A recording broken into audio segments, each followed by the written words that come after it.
this exercise will take us on an in-depth exploration of custom queries.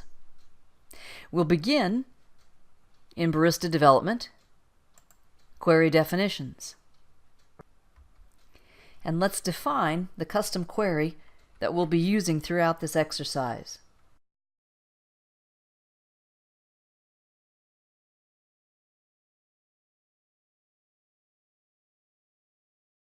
Since we don't have a lot of sample data yet in our contact management application, we're going to let this query work against add-ons customer table. So we'll fill in ARM customast as the table alias. And as far as the options here, the typical ones would be to allow all columns search, allow users to move columns, to define their own filters, allow exporting to dockout, allow copying to the clipboard. As we've been doing before, we'll use the default company and our contact management app as the product ID. With this basic information entered, we'll save. Then I'm going to click back in the header to enable the additional options menu. And the next step will be to generate columns. So let's select that option. And it defaults to the name of the table that we initially provided, so that's fine. Let's select some fields here from the customer master that we'd like for our query. Now, it is important whether or not you are showing all of the fields that comprise the key to the table, all of those fields must be present in the column list. So, even though we aren't going to show the firm ID, we do need to select that for our columns. So we're going to select firm ID, then I'll control, click customer ID, customer name, and we'll just grab the city and the state code. So just a few fields out of the customer master. I'll hit the enter key, and that will bring those fields back and show them to me here in my query columns detail grid. Let's grab some columns from another table. Remember, custom queries don't limit us to one table. So back to the additional options, back to generate columns, and here in the search box, let's back up a few characters and take a look at the fields in our customer payments table. And from this table, we're going to just select the month-to-date sales, year-to-date sales, and prior year sales, just those three. Once again, we'll hit enter, and that will add those to our list of query columns. So let's make a few changes here in the columns. I'm going to put myself into edit mode. And first thing here in the column headers, we have sales, year-to-date sales, and prior year-to-date sales. Sales here might be a little ambiguous, so let's put month-to-date in front of that.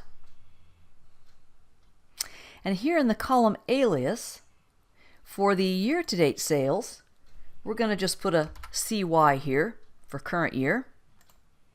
And in prior year, we're going to make a column alias of PY for that. We'll understand more about that in just a bit. Then up here on the customer ID and customer name,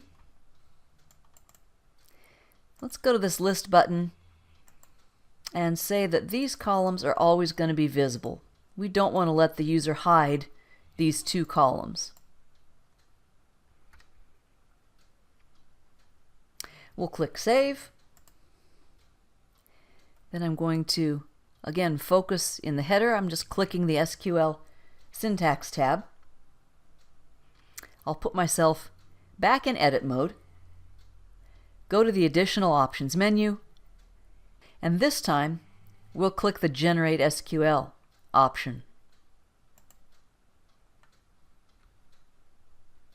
With that, Barista has supplied us with SQL for this query. So we're selecting several fields. We can see here where we supplied an alias that we're selecting as CY or as PY from our customer master table joined with the payments table. So that's a good start. We're going to click Save. Back to the additional options, and let's test the query that we have so far. Okay, so these are records from the customer master. We selected just a few columns from the master itself, joined those with month to date, year to date, and prior year. And we can see here the change in our column heading where we put the MTD in front of sales, so that makes it less confusing. All right, so this is a good start. You may have noticed these three columns are italicized. We're going to come back to that in a little bit. For now, we'll close our initial test and continue on. It would be nice if we had some totaling on those month to date, year to date, and prior year columns. So let's select the month to date sales row here and click the Expand Grid Record button. We'll put this form in edit mode. So for the column month to date sales, I want to go down here to the bottom and say that the column total type is a sum. And let's save that. And let's do the same thing then for year-to-date sales. Edit. We're going to sum this column. And for prior year sales, go into edit mode, sum, save, and that takes us back then to our main form. I'm going to save my work so far. Then I'm going to go back into edit mode. And we're going to click here in the bottom of our detail grid. And we're going to actually add something to this query. This is not going to be a database column. We're going to add a calculation. So since it's a calculation and not a database column, I'm not having to pick a table and column ID, but I do need to specify an element type so that Barista knows what the properties are for this calculated field. We happen to have an element type already defined in add-on that we can use, so let's put com rate here. For the column alias, we're going to put PCT as in percent. And in the column header, let's just say percent prior. Maybe even put a space there so it looks a little nicer. I'm going to save. Back into edit mode this time. Expand the grid row, just like we did for the month to date, year to date, and prior year, where we had a sum. A sum doesn't make much sense on a percentage column. So what we can select here is calculation. So it will recalculate that percentage. So we'll save that. And let's test this again.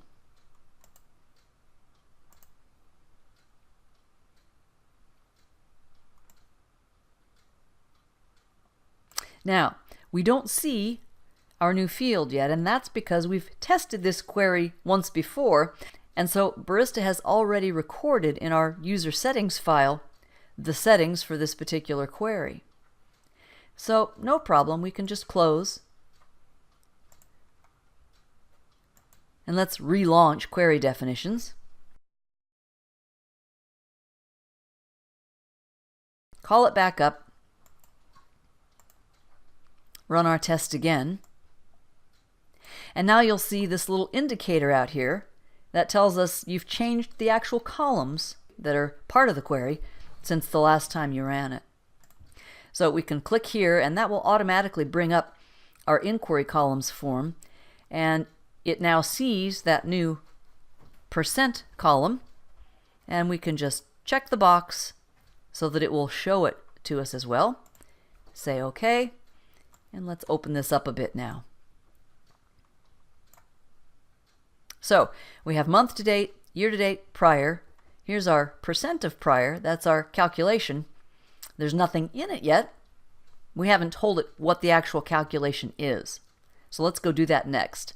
We'll close this. Click on the calculated row here at the bottom. And let's go back into our column definitions, our expanded grid form. We said that we wanted to recalculate the percent each time, but we didn't tell it what the calculation actually is, and that's what we'll do here in the column calculation field.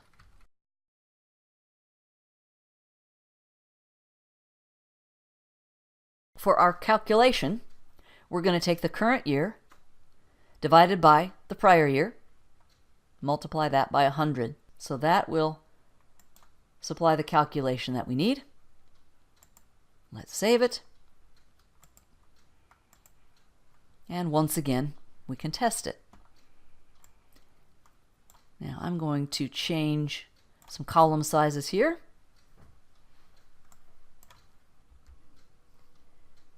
And let's see how our new column looks now. Great, we've got some percentages filled in. And you might notice the color of the font is different, just a visual indicator, when you're looking at a calculated column. So these are sort of a dark green. And if we scroll on down to the bottom, we can also see that we've got our down totals here. So these are sums. And then we've recalculated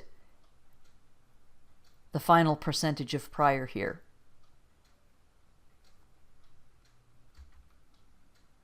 So that's pretty useful already. We've joined a couple of tables.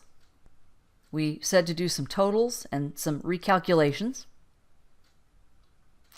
But I'd like to maybe filter this. I don't really care to see these rows that are all zeros.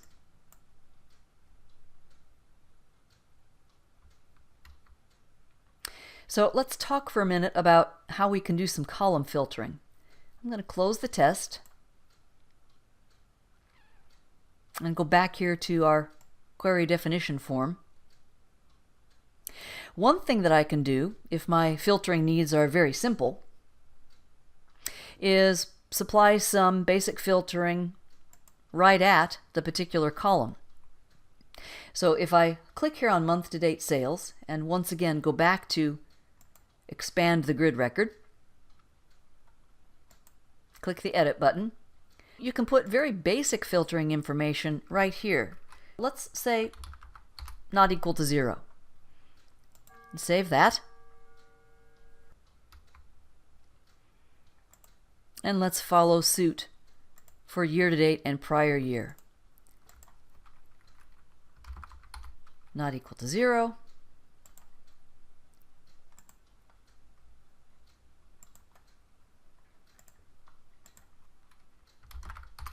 Not equal to 0 there as well. Let's save this.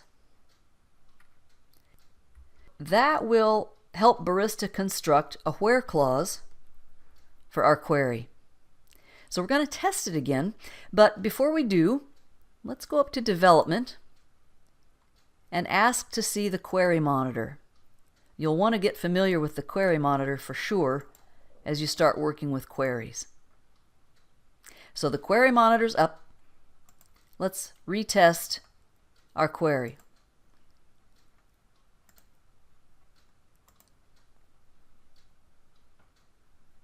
We had 16 rows before. Now we have 12. Let's see what the query monitor put together for us. We have the same select information, and it has put together where the month to date isn't 0, year to date isn't 0, and prior year isn't 0. Now, I think that's not quite what I want. The simple filtering that you provide at the column level is by default going to use an AND conjunction. So we had 16 rows before, we had 12 now, and I think there are probably a couple of those rows that we actually do want to see. How can we get a little more sophisticated with our filtering? Let's close our test and begin by undoing those very simple filters. So I'm just taking that not equal to 0 right back off again.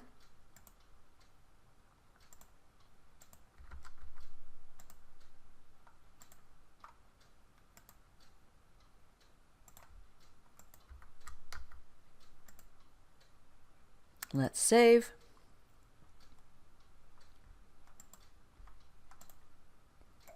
And retest. All right, 16 rows with no filtering, 12 rows when we had filtering. And what we see here are 2 rows that are totally zeros. Those are really the 2 that I want to eliminate.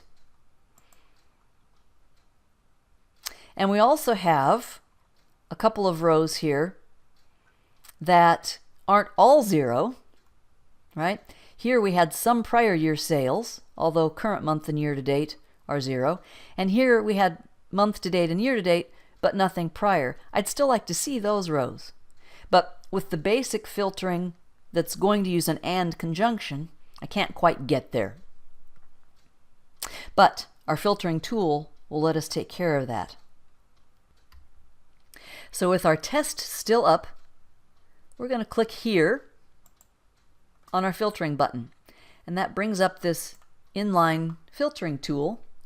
And you can see here that we can get quite a bit more complex with how we set up the filtering.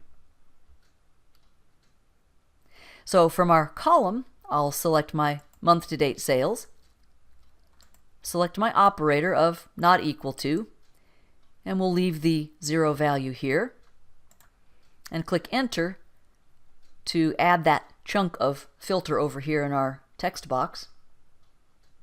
Let's do this again for year to date, but we're going to change the conjunction to be or. Year to date, not equal to 0. And again, change the conjunction to or. Prior year, not equal to 0. Enter. Now we can click the execute button to see if that filter does what we want. Let's pull this form down so we can see everything. Now we had 16 rows totally unfiltered, 12 rows when we were using the AND conjunction, and now 14 rows. That tells me that it has picked up the 2 rows that weren't totally 0 and only left out the 2 rows that were all zeros. With this filtering, we have it the way we want it. Well, it would sure be nice, now that I've constructed this filter, if I can see to it that when other users run this query, they get the same filtering. And we can certainly do that. I'm going to save this filter. We're going to just call it non-zero sales. I'm going to save it for all users, so everybody gets to use this filter. And I'm also going to set this new option that lets this be the default filter for the first launch. The first time a user launches this query, it will come up and it will be set in this filtered state. If the user has permission to change the filtering, they can, but when it comes up the first time, it'll be filtered. Now, that may not be such a big deal here with 16 rows versus 14 rows, but you can imagine if our filter were something against a very large table where we're leaving out zero balance invoices, for example, that the query is going to run much faster and be filtered appropriately for the user when they run it the first time. So I'm going to save that new filter, and you'll see it shows here now in our filter drop down. So we can run without filtering, or we can run with our defined filter. So that's good enough for now. I will close the filtering tool. That brings us back just to our query grid.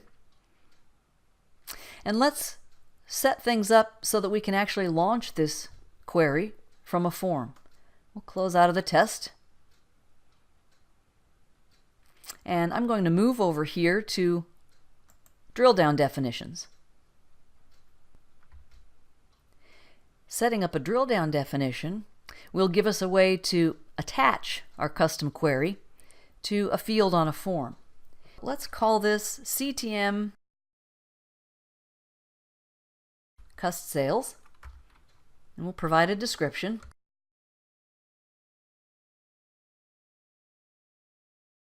We have to supply the main table for the query, and that again will be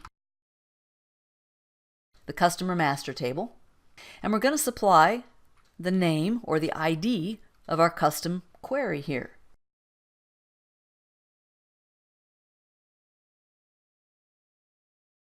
Our default company and our CTM product. Just a word about these drill down definitions.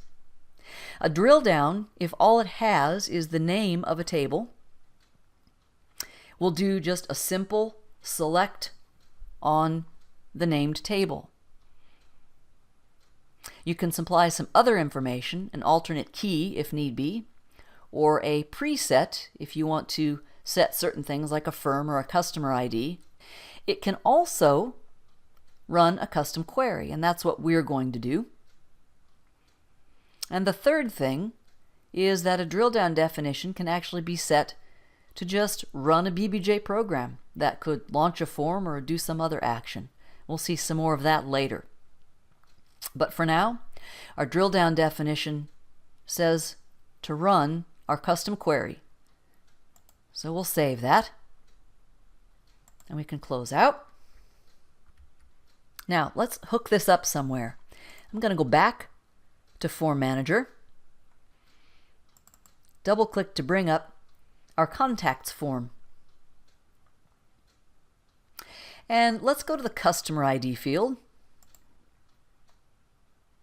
When we have that guy selected and we look through the attributes there in the middle panel, one of the things we can do is assign a drill down definition.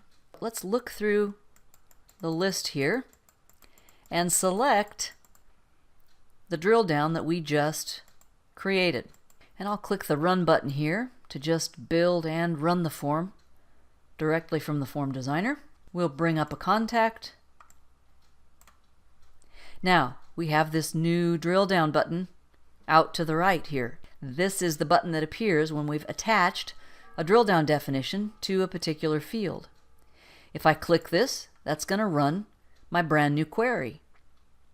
And notice that it has put in place our non-zero sales filter for us. We're seeing the first 13 of 14 rows. We've got a good custom query started, and we've set it up so that it can be launched from our contacts form. Let's go a little further. I'll put away our form manager for now and return to our query definition form. I'm going to bring up our test again. I said that we'd come back to these italicized columns. What are these columns? Well, in short, they're user-defined links to other queries or programs. Our Cust Sales query happens to leverage some links that are already used in add-on, and these links are created via the drill down definitions form that we were just in. Let's bring that back up. With the drill down definitions and the query definitions forms up, we'll be able to get the idea of how they can be chained together, so to speak, to really add power and flexibility to the Barista querying system. Let's look first at the drill down definitions form. We just used this to add the drill down to our contacts form, but drill downs can be used from queries too. When defining a drill down, you have a few options for what it should do, and we talked about that. You can just specify the data table for a simple query, and we can see one of those here. As I mentioned, this data key lets you set up some preset filtering. We're looking here at the firm ID, the AP type, and the vendor ID. In terms of add-on, this suggests that this particular drill down is used on a form where you have a vendor called up and you want to let the user drill to see the invoices for that vendor. The addition of query ID and inquiry program to the drill down definition form is newer, and this is what really extends the power and the functionality of the drill downs. Here on this next record, you can see that we've supplied the fallback, the data table, but we've also supplied a query ID. And here we have an example of a drill down definition that is calling a program. Now this drill down definition is used on the add-on customer form. Let's bring that up.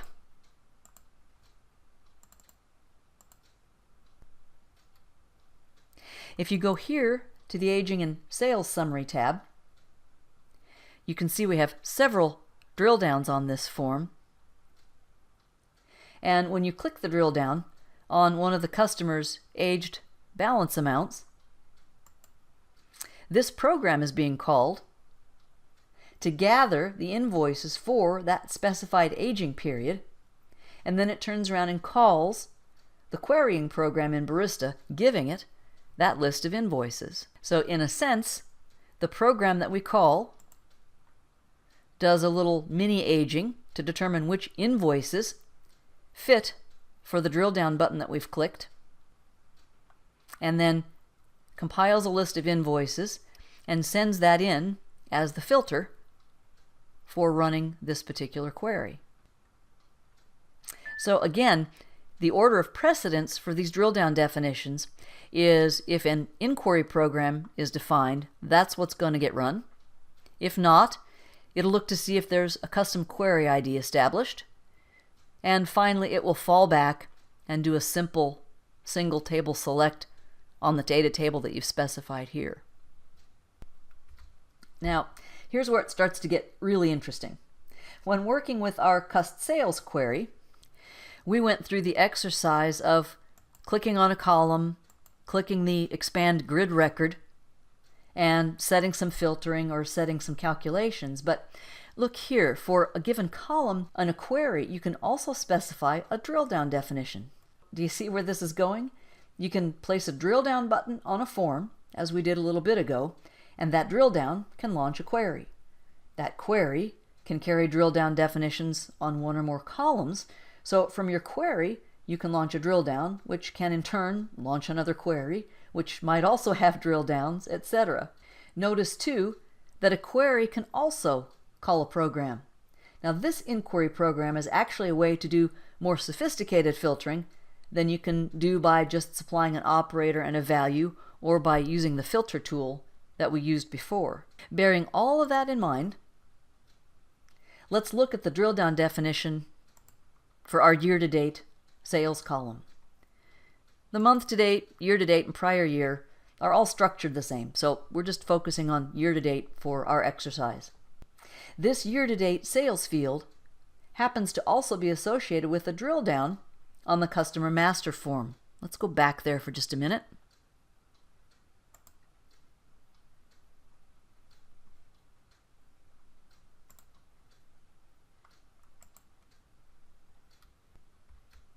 If we select the year-to-date field, you can see that it runs a custom query. It has some italicized fields. This green here tells us that it has a calculated amount. What does this look like in the form designer? Let's double check that. If I bring up the form designer and bring up the customer master, I would expect this to look very much like the drill down that we just set up. And that is here on the Aging and Sales Summary tab. If we look at our year-to-date field, we can see that there has been a drill down definition attached to this field. So that's what puts the little drill down button out to the right of our field when we run the form. But it also means that if these fields are used in a query rather than on a form, they'll be italicized and clickable. You get the same functionality for them in a query as you do on a form. Let's go look at this drill down definition.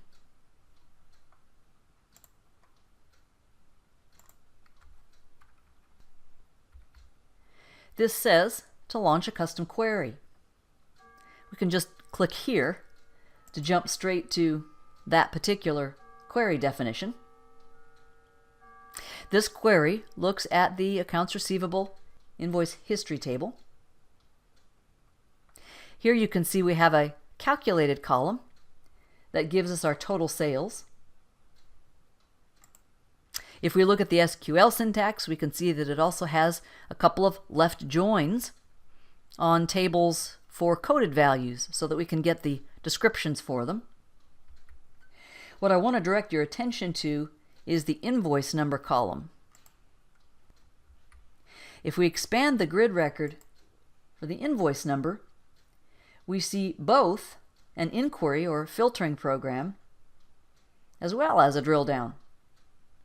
The inquiry program will be called for each row in the query record set and will decide if this row corresponds to an invoice for the current year.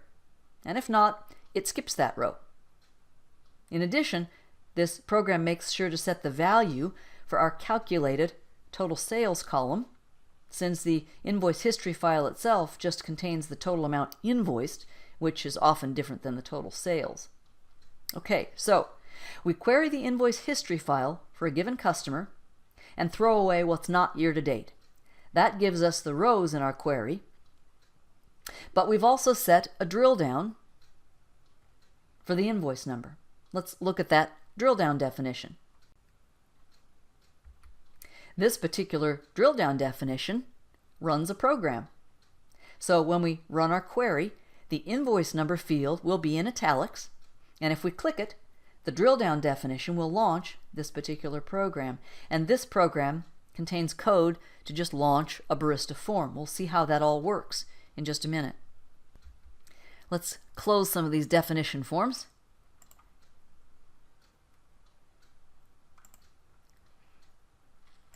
And get back to our customer sales query. If we test our query again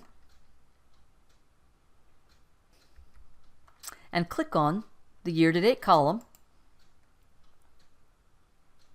the drill down that was already established will run the year-to-date sales query.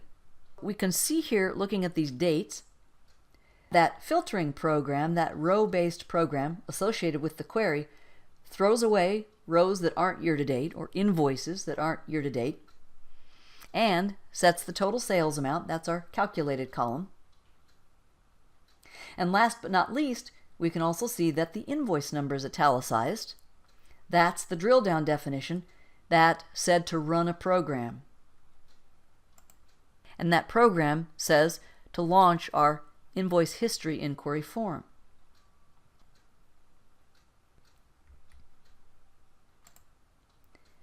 So, from our customer sales query, we have a drill down on year-to-date sales, which launches a different query. This query does some row-by-row checking to give us only the invoices that are in the current year. And it also has its own drill down, which runs a program so that we can see the invoice history form. A lot of information possible there in the querying system. So now it's your turn. Let's do an exercise and we'll add another drill down to our year-to-date query. We still have our drill down definition form up here with our year-to-date sales drill down in it. So we can use this link to jump directly to the query definition form, where we'll insert a column that we'll attach a drill down to. So I'm going to go into edit mode here, and then we're going to select the discount allowed column and click the insert new button. That's going to open up a new row just above. We could go to the additional options, generate columns, pick our table, and pick the columns from the table like we did when we set up our custom query. But I wanted to show you that you can also enter columns this way. So we'll enter a database column. It is going to be from ART invoice header, just like our other columns here. And we're going to select the invoice balance column. We'll move across to the column header. We need to supply a column header since we didn't choose this column from the table. And let's just call it INV balance. Let's expand the grid row. And we said that we wanted to attach a drill down to this column, and we're going to use one that we already have defined. So for the drill down definition ID, let's put in customer balance detail. So that's AR underscore cust bal DET, like detail. We'll save this and save back on the query definitions form. We've added a new column to our query, so that means we're going to have to change the SQL syntax as well. Now, we could regenerate it, but most of what we have is here, and we've checked the override generated SQL syntax box. So I'm just going to go ahead and position the cursor right here after invoice amount, and let's just type in what we need. All right, it was the invoice balance column that we added, so we'll add that to the list of the fields that we're going to select here as well. And we'll click Save. Now let's test the query. We've changed the columns in the query, so I would expect to see this indicator here that lets us know there are other columns associated with this query that aren't showing. And if I click, that brings up our inquiry columns form, and we should see our new invoice balance field here. If I check it so that it shows, and then I think it might be nice to also move it up right after invoice amount. So just click the move up a few times so that our new field is positioned right after invoice amount. Click OK. The query will automatically refresh. And so we now have a new column in the query, invoice balance, and you see it's italicized, so we know from that that it is a hyperlinked column. We've extended the functionality of this query even further, because now if we click on invoice balance, it's going to run the query that we specified, and that will show us the payment activity. So we can see the date, check number, and so on for payments against these invoices. So we can kind of close the loop on this by going back to our original query definition for our cust sales query, and let's test this again and see how it all looks. So here's our customer sales query. We have our 3 hyperlinked columns here. We are automatically filtering on the non-zero sales. We are doing our down totals, that is our calculations, and recalculating our percentage here. And if we click on year-to-date sales, we know that that is now going to launch another query that makes use of a filtering program to give us our year-to-date sales. And here's our new invoice balance column. So we not only have the hyperlink that lets us launch the form view of the invoice, but we have our new clickable invoice balance hyperlink so that we can take a look at the payment activity. A lot of power built in to the Barista querying system when you understand how the custom queries and the drill downs work together. Let's wrap this up with a quick exercise on one other feature, and that is the ability to add your own context menu items to your custom queries. And you do that here using the Query Menus option. So we're going to click on Query Menus, and we're just going to put a couple of test items in. I'll call this Test 1. You can associate an image on the menu if you'd like.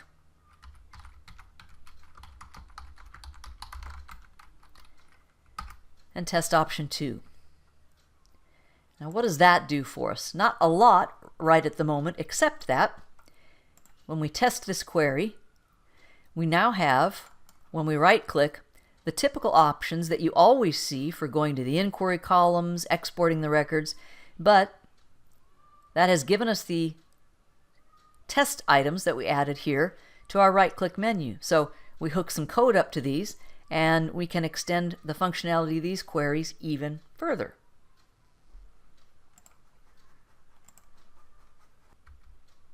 To hook some intelligence up to those context menu options, we'll go back to our course materials.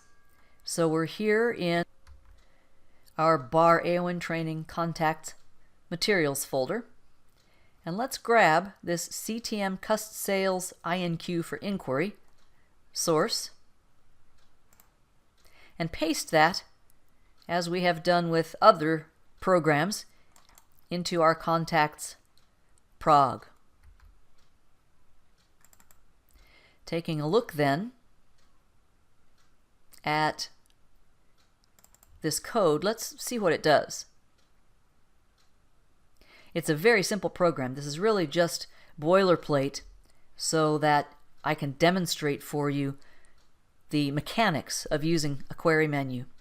The enter list needs to show this way. This is an enter list that Barista is expecting, since it's Barista that's calling this program. So that has to always be the same. And then basically you just decide what the user clicked, which context menu item did they select, and take the appropriate action. So here for our TST1 and TST2, we're displaying a message, and then for TST1 we're going to call a form to look at the credit status for the customer that we're on. For TST2, just a message. We can also have the option of doing something when the user double clicks to select a row versus using the right click and going to the context menu. That's what select would let you do. And there's also a way from within a query to right click and launch a different query, replacing what's in the current grid with the contents of a new query. And that would be done using this special query plus the query name. So by just dropping this in place, let's go back and see how things look. We've put two items on the query menu, right? There's one other thing we need to set up for Barista to know which program it should run, and that's here on the General tab. So we'll go into Edit mode, and we're going to set the inquiry program to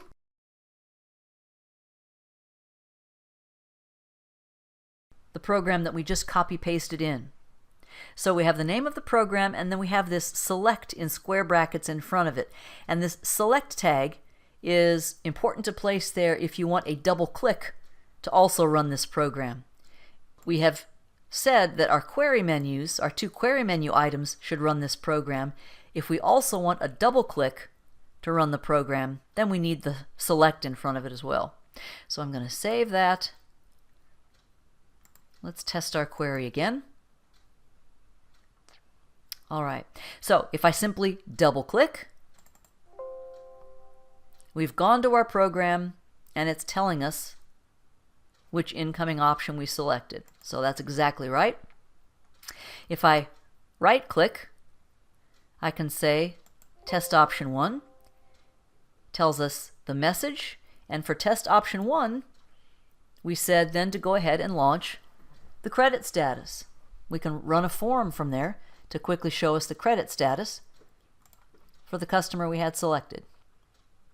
And test item 2, we had just displaying a message for us.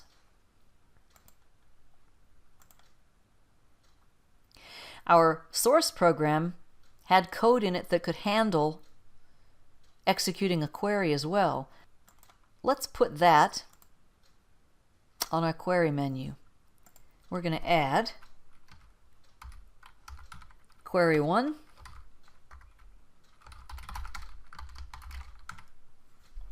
and save that.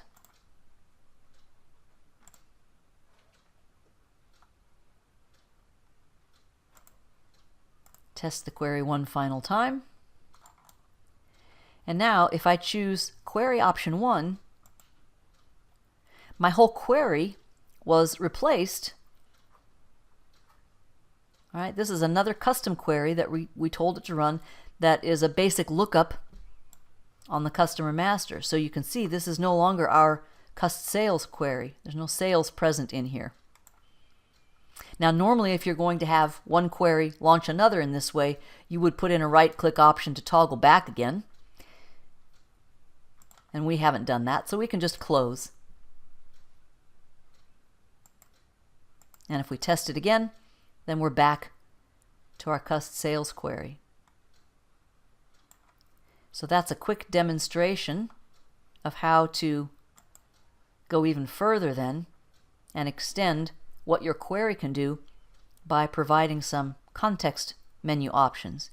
And again, it's a program structured just like you see here that you would use.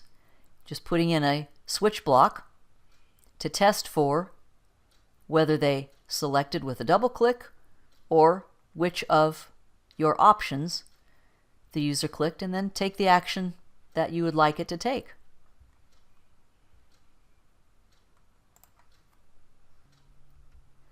And here's one final little exercise just for extra credit to wrap things up. If we go back here to Contact Management and run our contacts form, this is where we attached the drill down. So when we click this drill down, we're running our cust sales query. Now what we see on the contacts form is the customer ID is 100, so this is a single customer. But when we click the drill down, we see the sales for all the customers. So I just want to show you in parting how we can filter that down. So this is a drill down definition. Let's go back to Barista Development and find that drill down.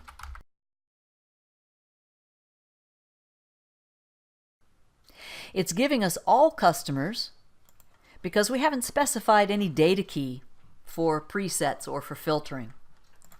If I simply go in here and provide firm ID field, which I have on my contacts form, it's hidden, but it's part of the data set. Customer ID is on the contacts form. Then that will say when this drill down is run, it's always going to be looking for this specific firm and customer ID. Now this won't look as impressive because it's going to filter our cust sales query down to just the one customer. Now we're only going to see the sales for Everest. So that takes us to the end of our custom query exercise. I hope that has helped you understand better all the power that you have at your disposal with this Barista querying system.